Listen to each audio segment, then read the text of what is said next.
Fire alarm manual call point चलाना सिखा रहा हूँ। इसको खोलिए, प्रेस फायर पे लिखा हुआ है प्रेस हेयर, ऐसे आवाज़ आएगी।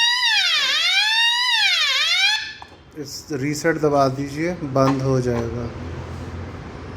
वीडियो को लाइक कीजिए और सब्सक्राइब का बटन दबाइए। लगवाना है तो ऊपर दिए हुए मोबाइल नंबर पे कॉल कीजिए।